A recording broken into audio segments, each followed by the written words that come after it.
President Trump telling those EU leaders, stop building destructive wind turbines, all as he declares the end of wind-sourced energy here in the U.S. We will not allow a windmill to be built in the United States. They're killing us. They're killing the beauty of our scenery, our valleys, our beautiful plains. And you look up and you see windmills all over the place. It's a horrible thing. It's the most expensive form of energy. It's no good. Well, our next guest has been a vocal advocate on the harms of wind energy for years. New Jersey Assemblyman Paul Kanitra joins us now. Assemblyman, thank you so much for joining us. What was your reaction when you heard President Trump make those comments yesterday? As usually, spot on, right? I mean, they are killing everything. In New Jersey, the last pristine vista we have is my district. It's the Jersey Shore. And wind turbines are killing the whales. They're industrializing the ocean. These are all things that Democrats used to care about back in the day, and they just don't seem to anymore. A couple $1 million in campaign donations later.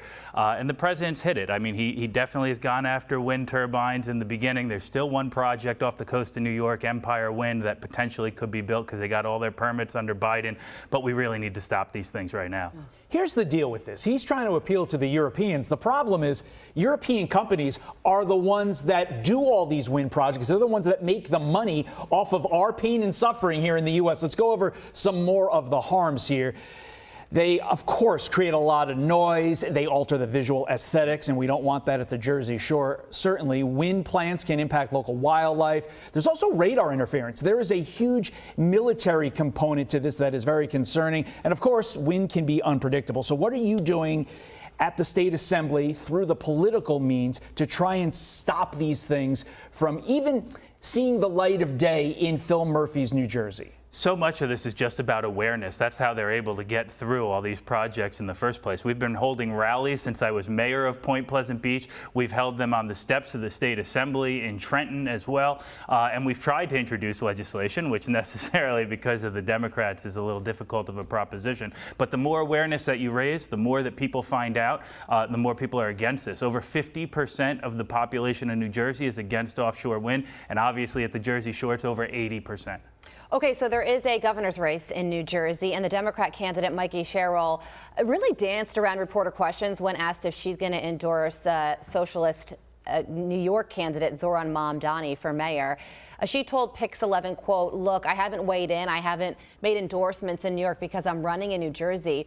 You know, not taking a definitive stance is also a stance. So what do you think about her response there, and if it could benefit Jack Ciattarelli, the Republican candidate?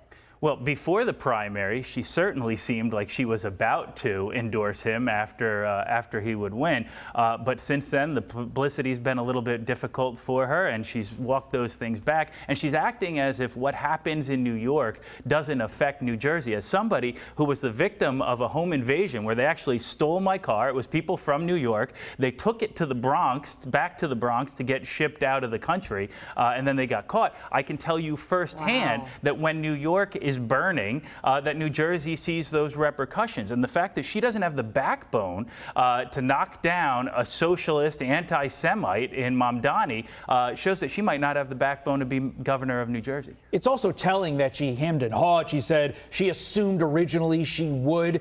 When the folks in New York, I mean, we beat them up a lot, but they have come out and not endorsed him. We're talking about Hochul, Jeffries, Schumer. We also have Gillibrand there. If somehow Sherrill does endorse Mamdani, does that increase Jack Ciattarelli's chances exponentially of winning this gubernatorial race? I think Jack Ciattarelli is already on his way to the governor's office in New Jersey. But yes, this would be an absolute fatal flaw if she actually did endorse him and his crazy leftist policies. Wow. New Jersey Assemblyman Paul Kanitra, thank you so much for joining us. We very much appreciate it. And good luck with the birth of the new one. Yes, and great suit, by the way. We can't leave that on the table. Gotta leave that. Yes.